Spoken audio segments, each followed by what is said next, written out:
In the July 22nd edition of Exopolitics Today, the week in review, we're going to be looking at the UAP Disclosure Act. We're going to be doing a deep dive into some of the nuances of the Act. We're going to be looking at why the US Senate is proposing this now. We'll be looking at some of the proposed UFO congressional hearings that are coming up. We'll take a look at the alien interview and get an expert to comment about whether or not it's genuine. And finally, we're going to be looking at the latest JP update where he talks about a fourth visit to a space ark in the Atlantic Ocean.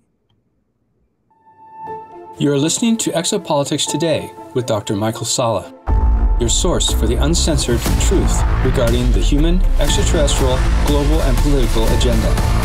Click the like button and subscribe to this channel. And now, here's Dr. Micheal Salla.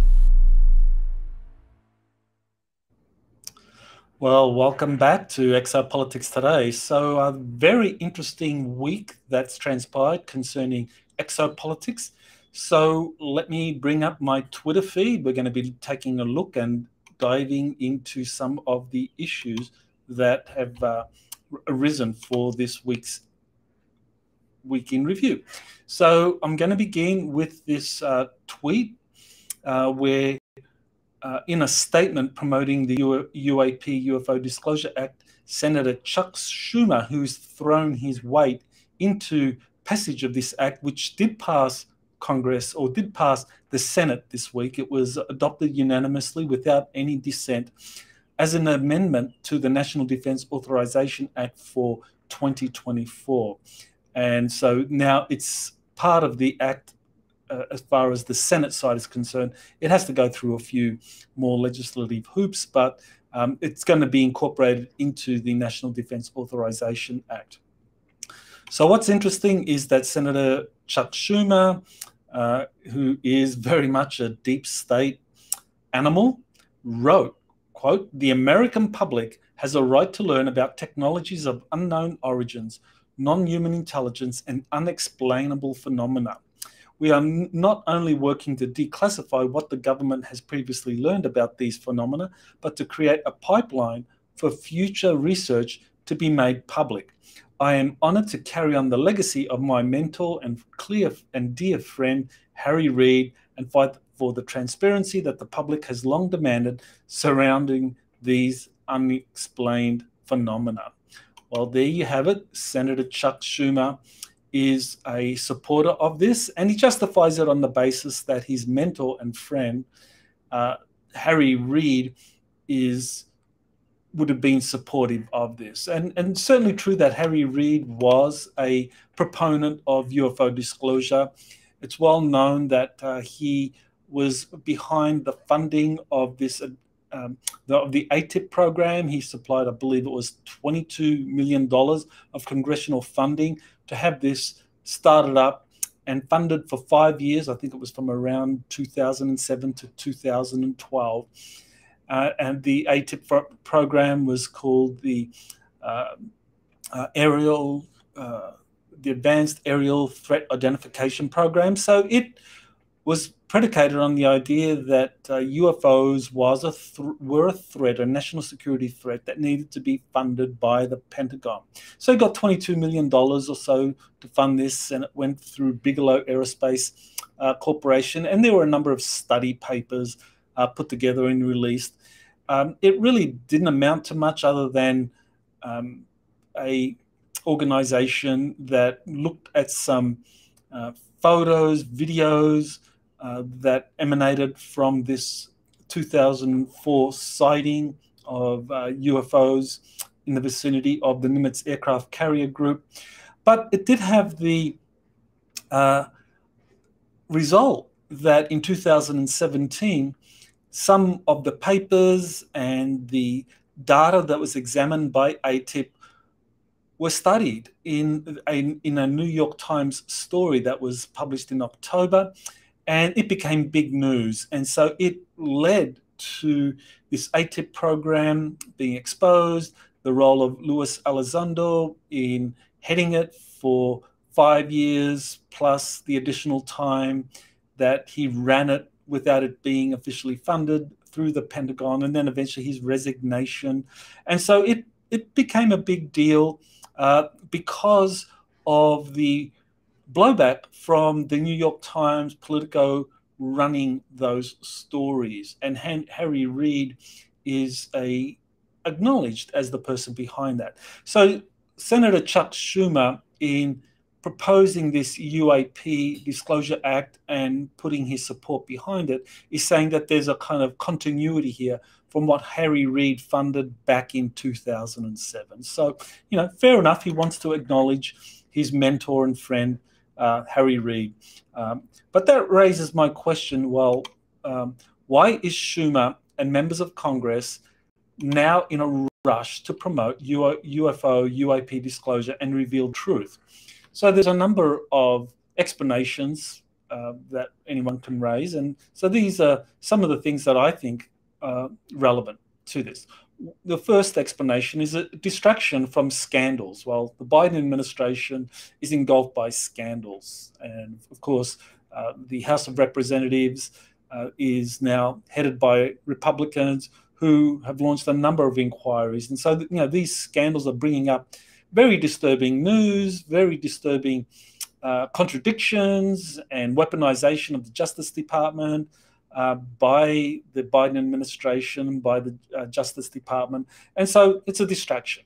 The Ukraine collapse, that's another big one. I mean, for over 18 months now or 16 months now, the US public and the world public have been gaslighted into believing that Ukraine could militarily could defeat Russia on the battlefield, that Ukraine could impose a military solution to the problem concerning the Donbass region, which is populated by Russian speakers, that Ukraine could successfully impose a military solution. And NATO and the US administration, the Biden administration, and many hawks within the European nations were saying, crying or proclaiming loudly that Ukraine could impose a military solution on Russia in solving its Donbass problem over ethnic Russians that were the majority in the Donbass region and elsewhere in Russia. Now, this was madness. From the beginning, various academics, such as John Mearsheimer, Stephen Cohen, prominent professors, also prominent diplomats like Jack Matlock, all said that this was crazy, that you just cannot impose a military solution to solve this political problem concerning minorities. Now, they were ignored, and so NATO and the West were gaslighted into believing Ukraine could do this. Well, all this is falling apart on the battlefield. And there have been experts like Colonel Douglas Macgregor, Scott Ritter, who have pointed out that hundreds of thousands of Ukrainian men have died for something that could have been easily resolved diplomatically. And this is truly a monumental diplomatic defeat. And what's happening now is that as the Ukrainian military is losing on the battlefield, people are going to ask the question, well, why in the world did we allow it to get to this position? Everyone that looked at this, who were experts looking at the disparity of military forces between Russia and Ukraine, could have easily said that Ukraine needs to find a diplomatic solution to this, and the West needs to support that, and that the West egging Ukraine on in imposing a military solution to what was clearly a political problem that could be easily resolved.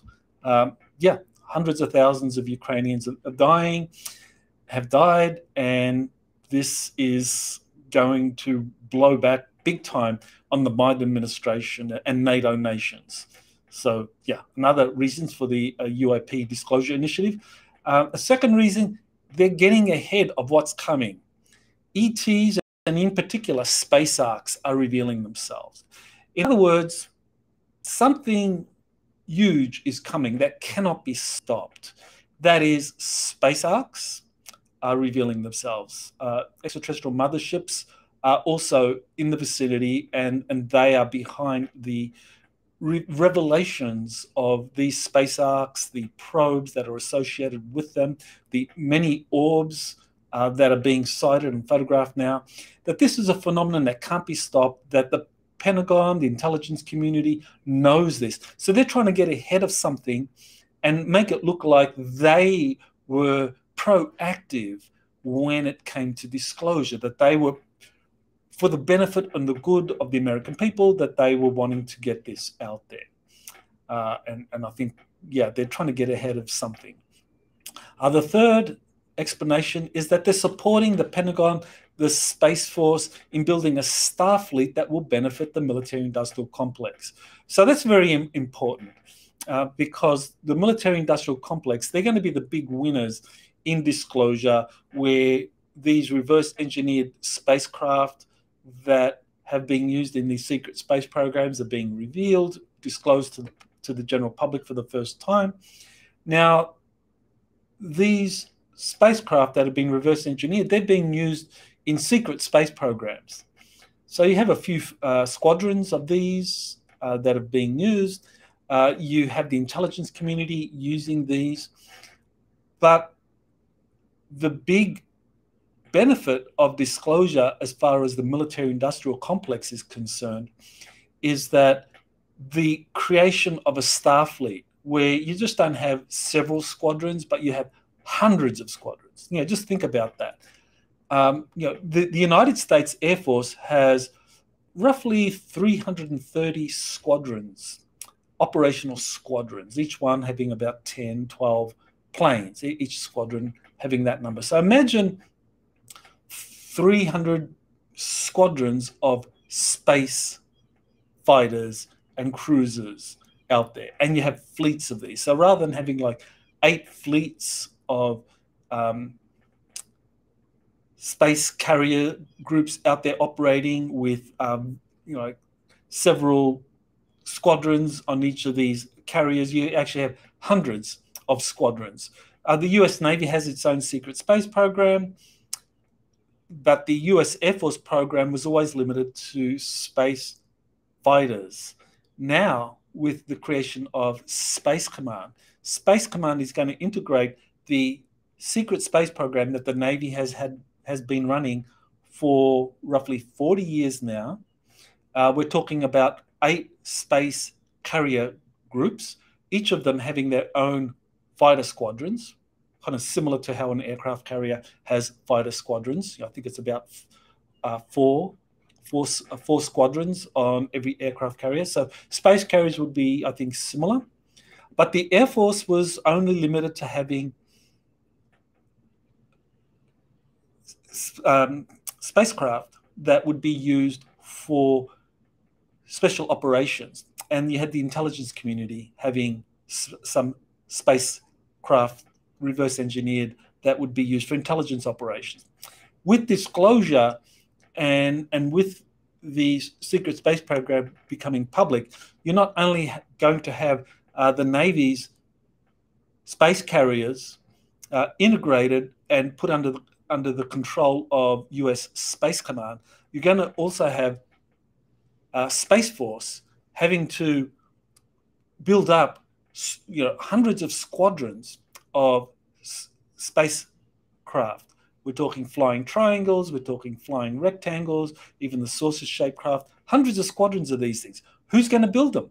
It's going to be Northrop Grumman, it's going to be Lockheed Martin, it's going to be General Dynamics, it's going to be the Boeing Aerospace Corporation. So these major aerospace companies that build all of the fighters and the missiles, the submarines for the US military are going to be building these things. So it's going to be a bonanza for them. So that's why they love it.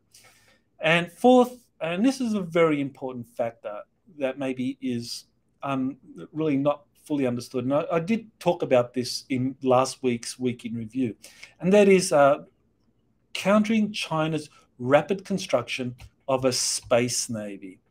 Now, this is very, very important because China is building a vast space navy. Now, it's well known, and the Pentagon has put out studies acknowledging this, that China's naval shipbuilding capacity is greater than a factor of 200 to 1. It's 200 to 1 in favor of China in building ships. And China's Navy, conventional Navy, is already larger than the US Navy in terms of number of warships. The US Navy still has a greater overall tonnage, but China will bridge that gap in the next few years. But the really important thing as far as Space Force and Space Command is concerned is that China's shipbuilding capacity for spaceships is huge. It is building spaceships very, very rapidly.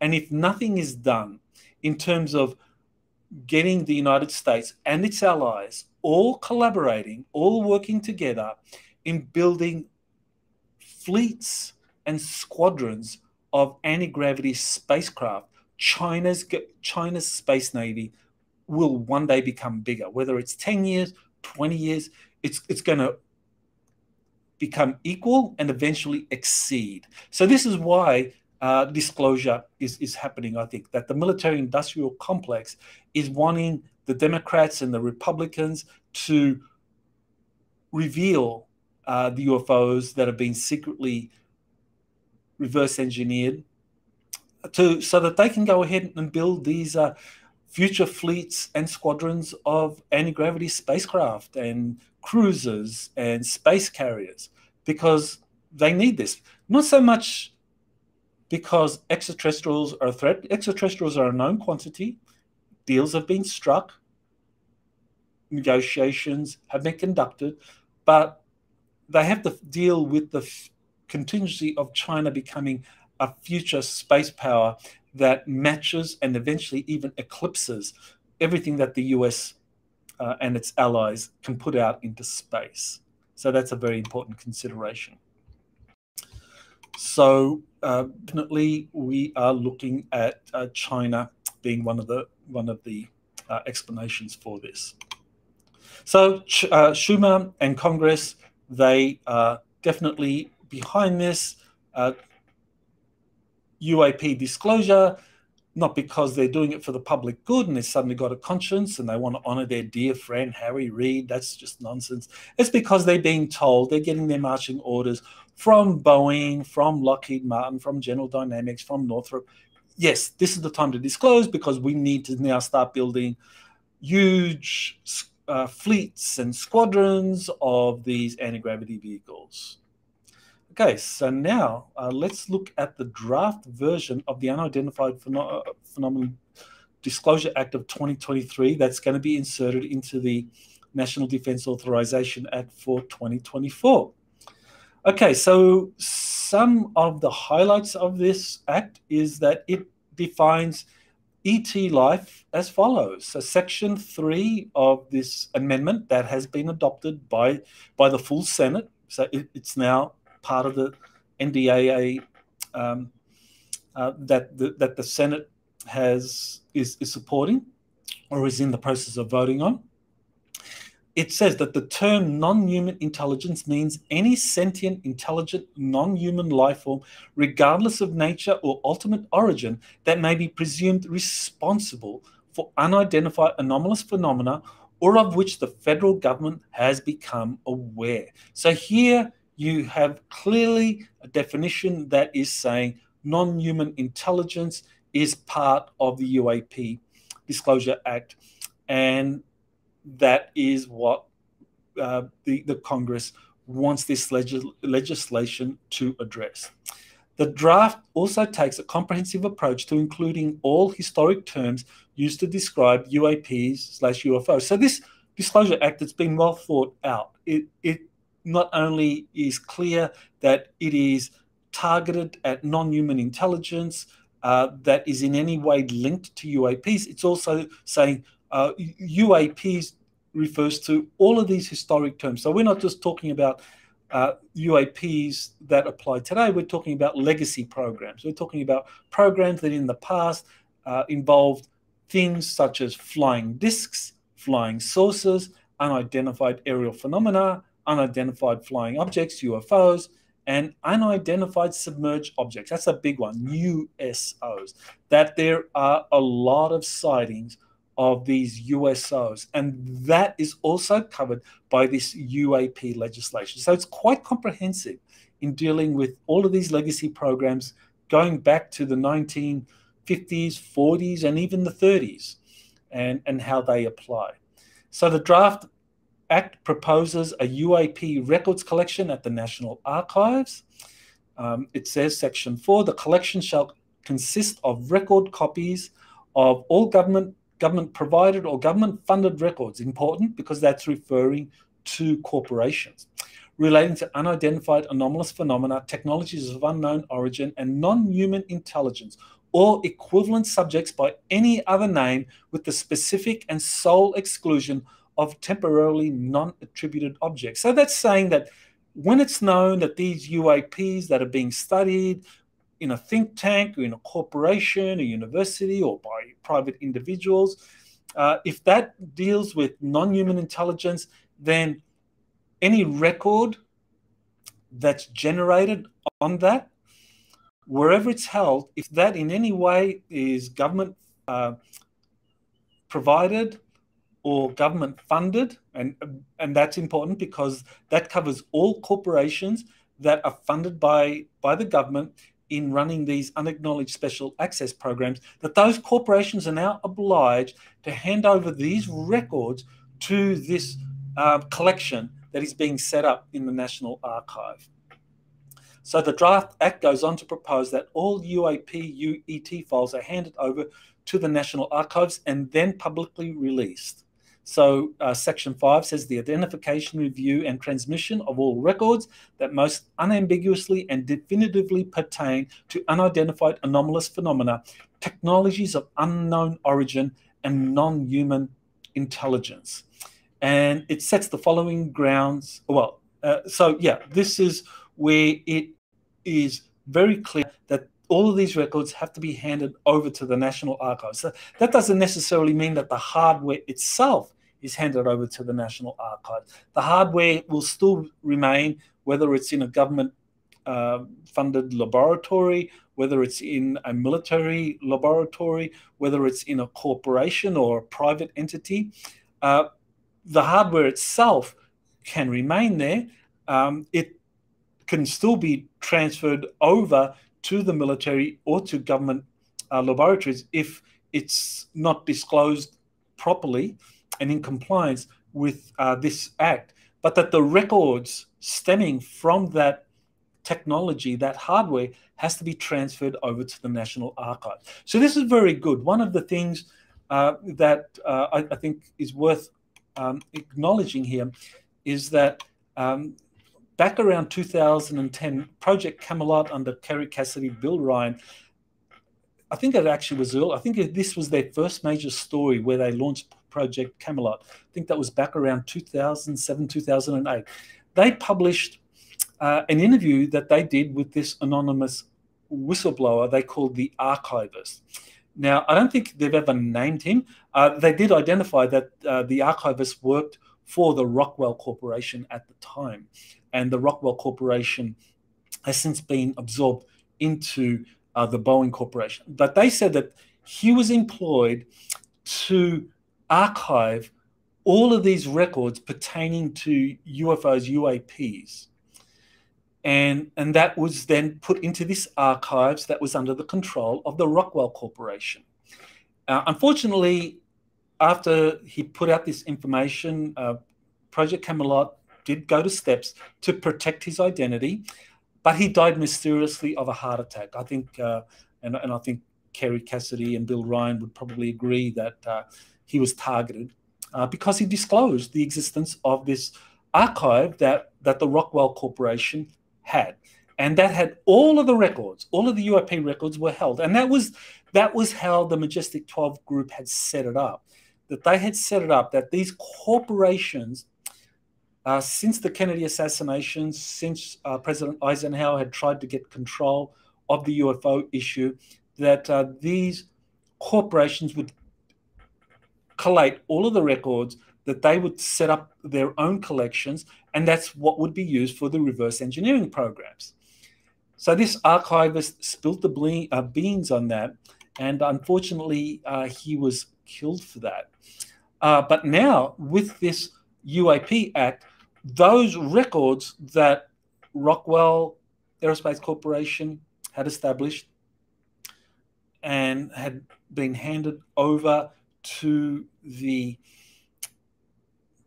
Boeing Corporation after Rockwell was acquired by the Boeing Corporation, all of those records are now no longer going to be just exclusively in the domain of the Boeing Aerospace Corporation. What this UFO Disclosure Act does is it says, hey, Boeing, you guys, all of these records, they were acquired from government programs or government-funded programs. They are not your exclusive proprietary domain. That's very important, because that should never have happened, but it did happen.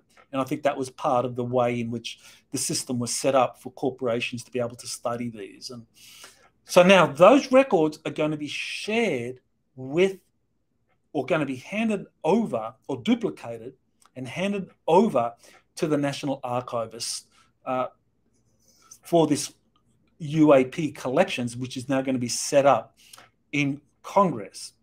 And if the Rockwell Corporation, if the Boeing Corporation and Skunk Works or Lockheed and General Dynamics don't do the same with their records collections, they're going to lose funding. So they're going to hand it all over. So this archives collection, or this records collection in the National Archives, eventually is going to become a very big initiative. It's going to take warehouses to hold all of this stuff. But that's what the UAP Act requires. So the draft act, let's go on. I'll bring up the Twitter feed for you. Twitter feed, here we go. So the draft act sets the following grounds for postponing UAP disclosure. Section 6 says, the threat to the military defense intelligence operations, let me reread that. It says lays out the conditions by which the records can be withheld. Section 6, subsection 1, the threat to the military defense, intelligence operations, or conduct of foreign relations of the United States posed by the public disclosure of the unidentified anomalous phenomena record is of such gravity that it outweighs the public interest in disclosure. So it is saying that sometimes the disclosure of UAP records is going to threaten intelligence operations, military defense, or foreign relations, international diplomacy, and and you can expect that. That is to be expected. But the key is who's going to be making that determination, and that's the key where we get to this draft act, in terms of it proposes a UAP records review board. So this is the entity which is going to make that decision as to when these records can be withheld. The draft act proposes a UAP records review board with the power to decide on how and when UFO files are to be transmitted, withheld, or publicly released. So Section 7 says the President, by and with the advice and consent of the Senate, shall appoint, without regard to political affiliation, 9 citizens of the United States to serve as members of the review board to ensure and facilitate the review, transmission to the archivist, and public disclosure of government records relating to unidentified aerial phenomena.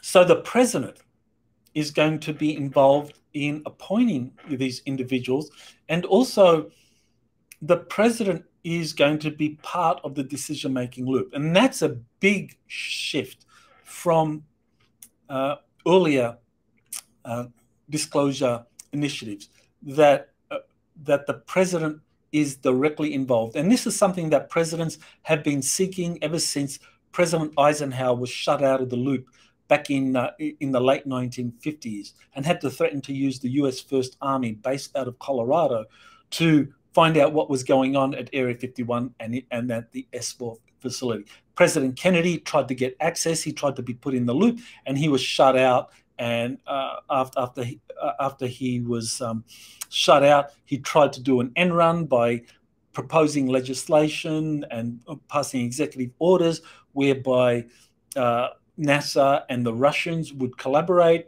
and on being on the verge of success, then he was assassinated. So presidents have been seeking ever since Kennedy and Eisenhower to be in the loop in terms of what's happening in these classified programs. So now with this UAP Disclosure Act, the president will be in the loop, because this UAP Records Review Board is going to report directly to the president. It's not going to report to a mid-level bureaucrat. Currently, the All-Domain Anomaly Resolution Office, which is set up and directed and run by Dr. Sean Kirkpatrick, he reports directly to the Undersecretary of Defense for Security and Intelligence. And between him and the Undersecretary of Defense for Intelligence and Security, you've got the Secretary of Defense, and you've got other kind of mid-level bureaucrats or senior bureaucrats that can overrule anything coming forward. So this UAP Act bypasses all of that.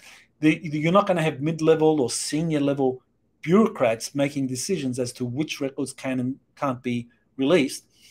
It's going to go to this review board, and this review board will make that decision based on its reports and recommendations with the president. And I think the president of the United States is going to be much more forthcoming in terms of what is released. Let's look finally, the proposed act asserts eminent domain, which gives the federal government the power to remove ET technology and life from any individual entity, example corporation, states, that has not been properly disclosed, being handled, etc. So we know that the Boeing Corporation inherited this huge archive from the Rockwell Corporation. And I also know, because of my work with William Tompkins and Dr. Robert Wood, that the Douglas Aircraft Company also had a huge archive of UFO reports, collections, designs that were part of its effort to help the US Navy set up a secret space program. And that the Douglas Aircraft Company, its records were incorporated into McDonnell Douglas and eventually into Boeing Aircraft Company. So the Boeing Aircraft Company has a lot of records, and because of this provision of eminent domain, that means that all of its records concerning UAP craft, technologies, that the federal government can assert eminent domain over that. So that will force the Boeing Corporation to share its records with this review board, and those records will then be handed over to the National Archives after any time within a 25-year period.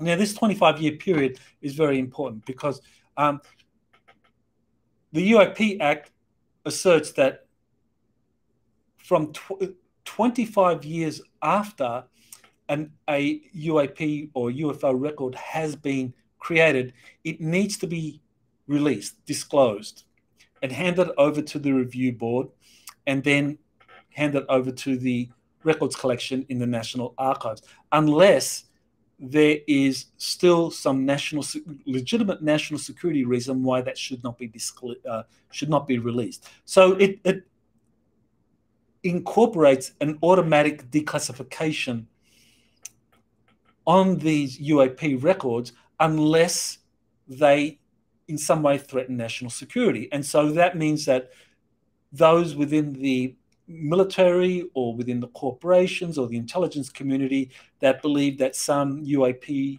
records should not be disclosed, they have to make their case. They have to make their case to the UAP Review Board, and then the Review Board can submit its recommendation to the President, and the President will be the ultimate arbiter. And that's a good thing. That's really what we want, so that way there is transparency and accountability, because at the moment, the way it's run, it's all these mid-level bureaucrats that make those decisions. There's a special access program committee that makes all these decisions now, and it's buried within the Pentagon, and it's very opaque. No one knows why it makes decisions, but that's the committee that currently makes these kinds of decisions as to what comes out.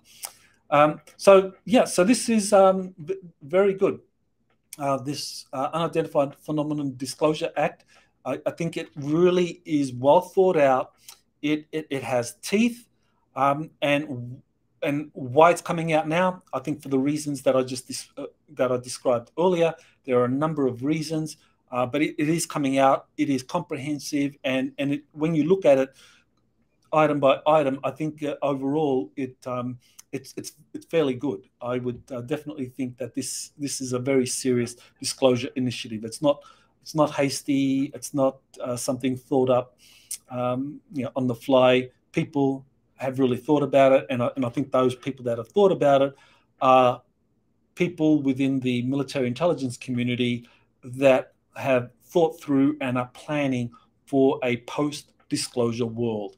That in a post-disclosure world, the UAP Disclosure Act will be a monumental act. As I said, once all of these UAP records are all collated in the National Archives, you're going to have warehouses full of these records, and they're all going to have to be collated and archived in a way so that researchers, investigators can get to different records in a way to make progress in understanding the significance of these technologies.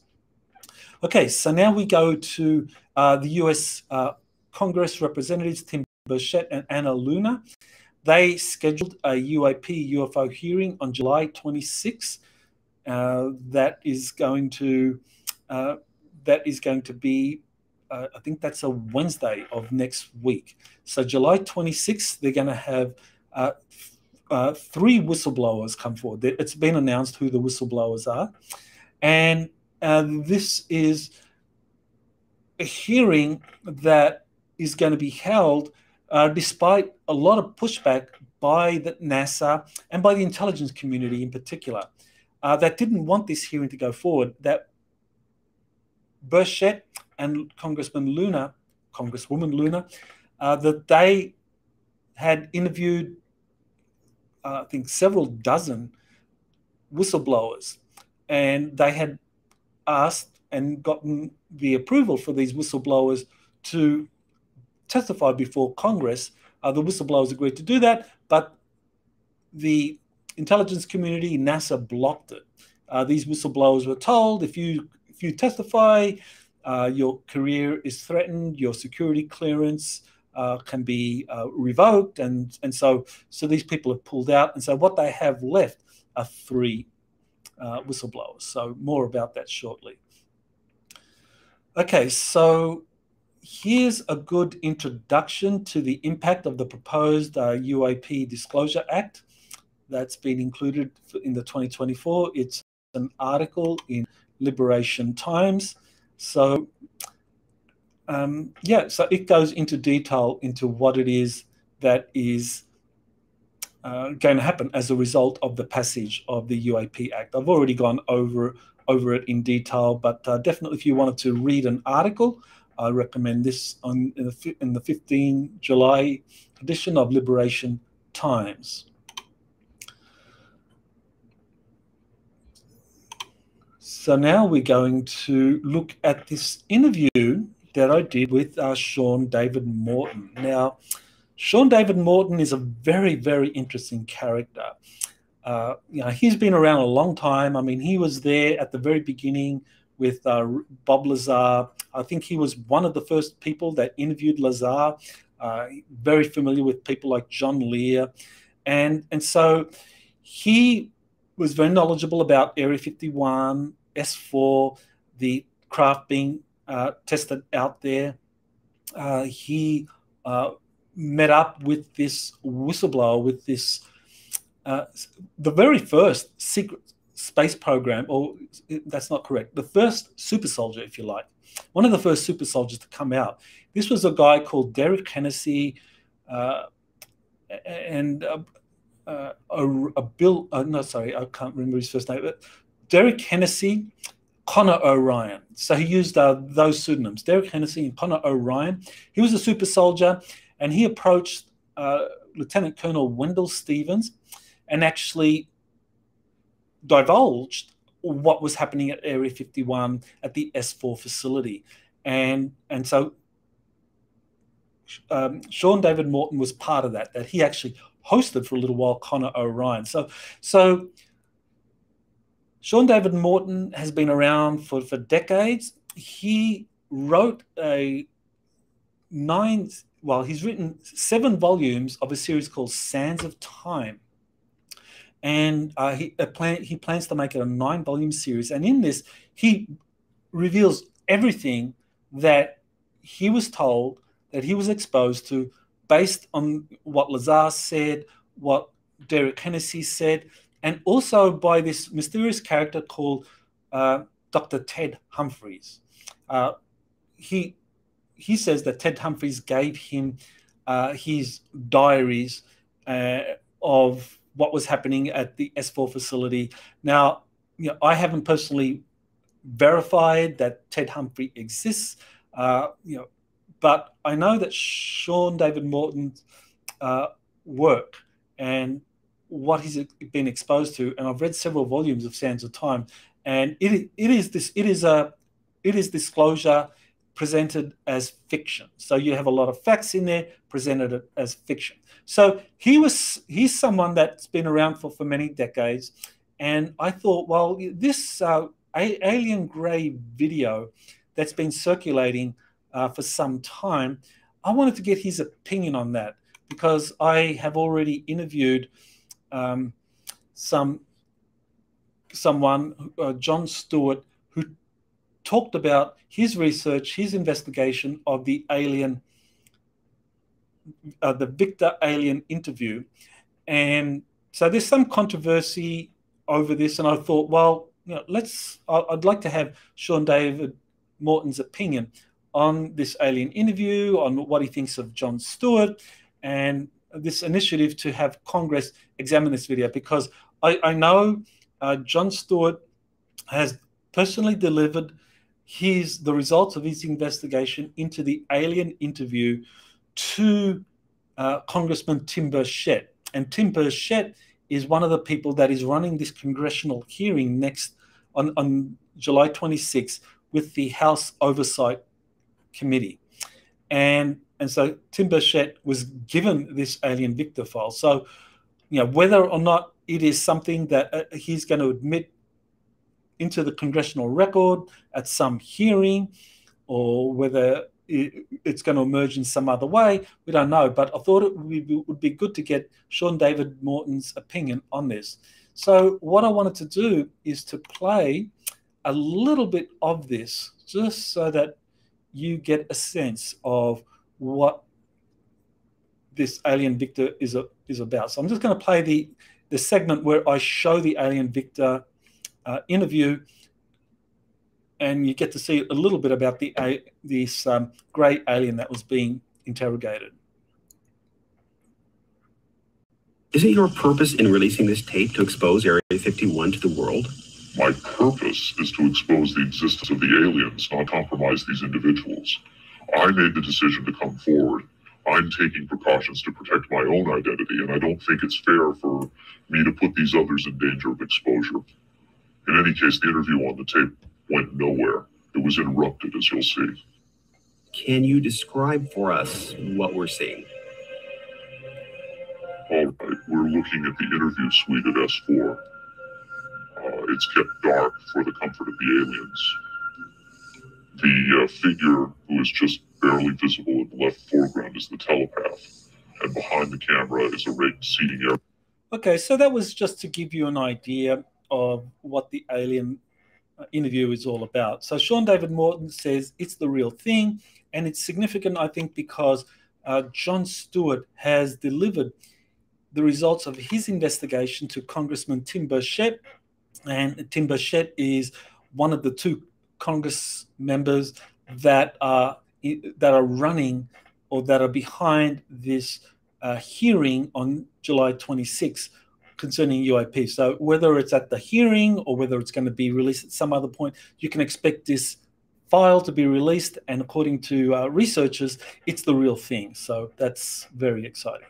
Okay, so Redacted, this is, I appeared on Redacted where I talked about the UAP Disclosure Act for 2023. And this is where I go into some of the reasons for why it is being pushed through Congress at this moment. So I've already kind of gone through that, but I recommend that you have a look at the Redacted interview.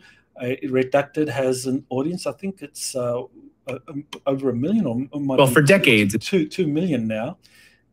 It is there's I think it's an audience of 2 million. There's a lot of mainstream people that are being introduced to UAPs for the first time. So I think Clayton Morris is doing a great job in educating people that have no clue about this UAP phenomenon, and getting them up to speed, because there's not much time.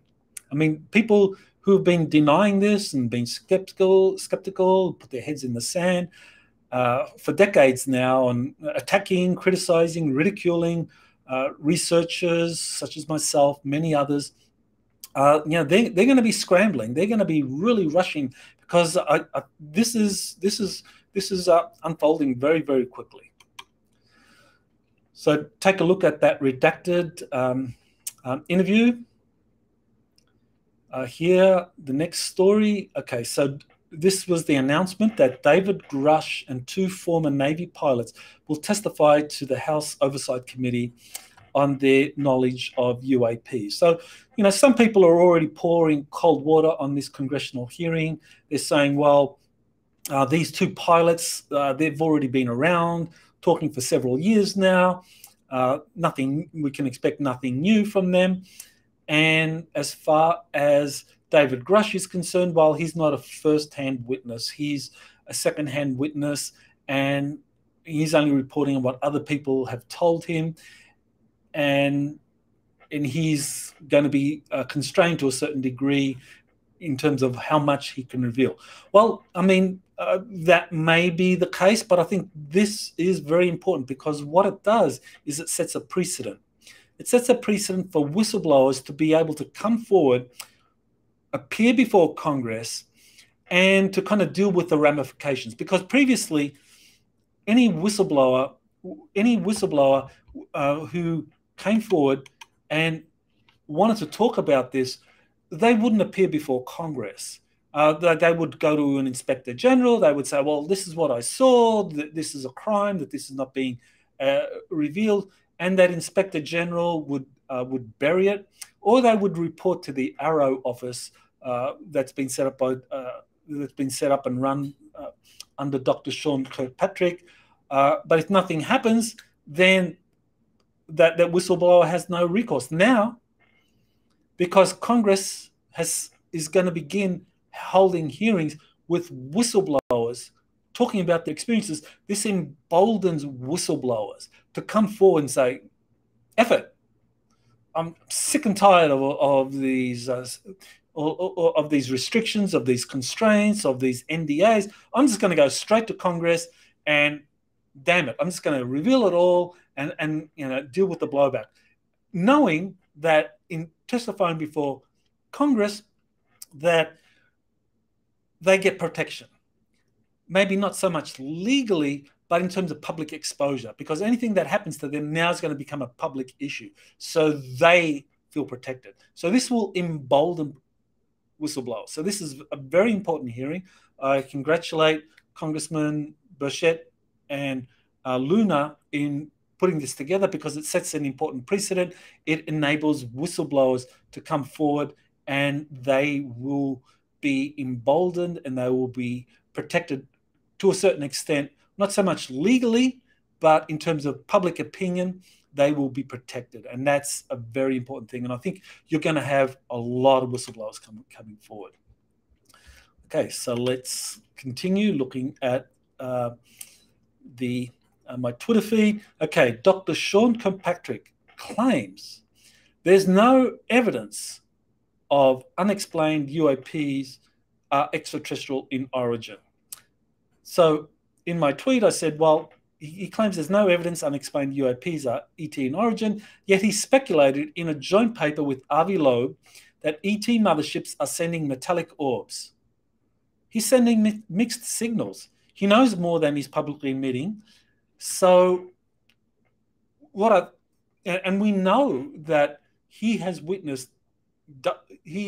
interviewed dozens of whistleblowers like David Grush, and yet he says after all these interviews that there's no evidence of unexplained UAPs. So what's happening? I mean, these whistleblowers are coming in telling him, oh, this is what I worked on. This is what I saw. I worked on a reverse engineering program where there's a craft. Oh, okay. Well, that's an interesting story. Do you have any evidence of that? Well, no. Are you an idiot? Of course I don't have any evidence. If I did, I'd be arrested and thrown into jail. Well, then there's no evidence.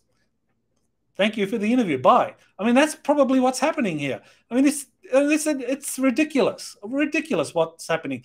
Kirkpatrick is interviewing these people. They're telling him their involvement in these programs. And then at some point he says, well, do you have any evidence? I'm an eyewitness to this stuff. Well, do you have any evidence? Well, no, I can't. It's illegal to have evidence. Well, sorry, goodbye. So that's what's going on. I mean, that's bullshit. I mean, an Arrow office is bullshit. I mean, unfortunately, that's what's happening now. So, yeah, the Arrow office is a big disappointment. Sean Kirkpatrick knows a lot more than what he's saying. He's actually telling us. He's writing joint papers saying these motherships are coming into our solar system and they're releasing probes. He's speculating about that. But he knows full well what's going on, but he can't reveal it. He's being told not to. His handlers are saying no. So, yeah, Arrow office is a big disappointment. This UAP Disclosure Act, I think that's the real deal. That's the real disclosure. Arrow's not going to be releasing much unless all of a sudden he's green-lighted to do so. So we'll see. Okay, so this is where I think there's a lot of really important information in this update that I just released from JP. This came out on Thursday. So JP, for those of you that don't know, he is active US Army. I've known him since 2008. He's the real deal. Been on the base where he works. I've seen his military credentials, and I've introduced him to other people, and he showed their credentials. He's the real deal. He's being taken on these missions, covert missions, and he's being given permission to reveal it as long as he doesn't disclose his identity. He can discuss the missions. Those are the constraints under which he operates, but he's being green-lighted. So he is part of a disclosure initiative, and I talk about it in my U.S. Army Insiders book right there. So you go to that book. I give you all of the details about how he has been working with Nordic extraterrestrials since 2008, who eventually reached agreements with the US Air Force that JP would be protected and would be allowed to disclose. So this is not because people within the US Air Force suddenly have a conscience and they're good guys. It's not, because they're very practical people, and they realize that, well, if we work with these Nordic extraterrestrials, they're going to give us all the cool advanced ET technology that they gave to the Navy, whereas those motherfuckers from the reptilians and those greys, they gave us bullshit. They gave us nothing, or they gave us very little. So, yeah, I mean, that's, it basically does come to that. I mean, my book, the US Air Force Secret Space Program, it explains how the Air Force realigned its allegiance or its secret agreements from working with these Nordics and these Nazis out of Antarctica and these Orion Greys, and said, look, we've been working with you guys for 40 years. You haven't given us nothing compared to what the Nordics gave to the Navy. The Navy had these cool space carriers with space cruisers, and they deploy their squadrons out in deep space, and they can go into other solar systems. You just give us a few fleets of TR-3Bs that we can fly to the moon and to the Mars. That's bullshit. We want the cool stuff. And so they realigned, and they're working with the Navy. And they're working with the Nordics now. So that I think is a big factor in why the Air Force people are now very pro-disclosure and wanting to work with the Nordic extraterrestrials, because the Nordics, who work with these more ethical extraterrestrial groups, such as the Galactic Federations of Worlds, the Andromeda Council, Ashtar Command, that they support disclosure. They want human freedom. So that's what the Nordics want. So they've been helping the US Navy build powerful space carrier groups, and now they're helping Space Command and Space Force build squadrons of fighter anti-gravity spacecraft. So the agreements with the Nordics are very important to Space Command, to the Space Force, to the Air Force, and so they've been green lighting JP in releasing a lot of this information. So in his fourth mission to the Atlantic Space Ark, it buried somewhere in the Bermuda Triangle region, he talks about how he and a group of a team of operatives were sent to find a crystal, this jewel. And this crystal jewel from the Ark, it's purplish black with white stripes. And he described how it is connected into the emotional grid of the Space Ark, and also to the emotional grid of the planet. And so the crystal also has a capacity to activate other space arks. And so JP describes how he was given a briefing before the mission, where he was told that this crystal could be used to activate other space arks or to communicate with other space arks. And so one of the things that happened during this mission was that JP said that as far as he was aware, the mission lasted a couple of hours, 2-3 hours, something like that. But when they got back, 2 days had elapsed. And what happened in those 2 days? Missing time. They don't know. But after the mission, they've been getting flashbacks, and they remember meeting with extraterrestrials on the Space Ark. So that means that the extraterrestrials on the Space Ark were aware of this mission that JP had with his team to retrieve this crystal, which seems to be a very important crystal for connecting the Ark to the frequency grid of the planet, and it's somehow connected to the Ark's emotional grid now, or frequency grid. Now, exactly what it is, I'm not sure, but whether it's some sort of crystal core of the Ark, not sure about that. But that what we do know is that extraterrestrials interacted with JP and his team on the Space Ark, so they were okay with this device being moved, and because apparently it's going to give the Earth Alliance, the Space Command, a greater capacity to coordinate and communicate with the other space arks on the planet. And the space arks are activating. They're coming. And so this is an international effort. JP has always said that his missions to the space arks have been multinational missions, that the US is working with China, with Russia, France, and other nations in coordinating and pooling their resources so that they can share the knowledge of what is found. So very important update. Definitely worth taking a listen to that. It's significant. So that's the fourth mission to the Atlantic Space Ark. And so finally, here we go. Oh yeah, this is the official press conference by members of the House Oversight Committee where they announced the first hearings on UFOs, UAP. So you can watch the whole press conference that was held by Congressman Burchett and Luna, where they announce this hearing on July 26th. So you can go listen to that. So finally, here's an interview I did for a French-Canadian researcher on exopolitics and secret space programs. Elena Danan was the translator for that, and so she translated that. I think the whole thing lasted 3 hours, which is a long time. Translated consecutively into French, and Elena did a fabulous job with the translation, and then she went on and did a 3-hour webinar after that. Incredible stamina. I'm just amazed by Elena Danan.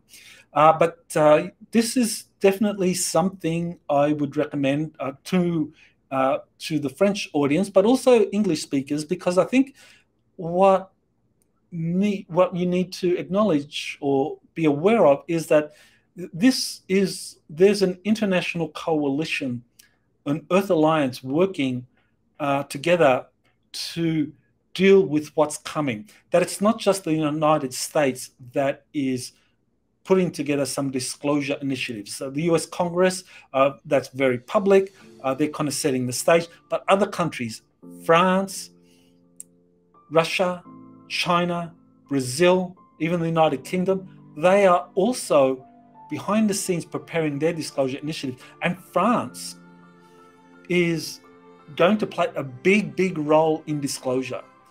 The French disclosure initiatives are going to be massive. Elena Danan has some new information on this, and she's going to share that in the future. But definitely, you can expect big things coming out from France. So just if you want to learn more about the French secret space program, then this is a good place to start. So that's it for this week in review for Exopolitics today. Because of the way in which social media kind of suppresses these kinds of programs, it's important that you like and subscribe to this show, share it with your friends, retweet it if you want to tweet this to others, or whatever social media you're using. Again, just go to my website to find out more about upcoming events. This week I'll be announcing my next big webinar that will be held in August, so you can wait for an announcement there. Of course, my books, you've got the US Army Insider Missions book that's come out, that's available on Amazon and Lulu if you're interested. So thank you for watching, and aloha. You have been listening to Exopolitics today with Dr. Micheal Salla. Please remember to like, share, and subscribe to this channel. Join or start a conversation in the comments. Take the time to explore the vast library of best-selling books, webinars, and podcasts by Dr. Salla. Visit exopoliticstoday.com.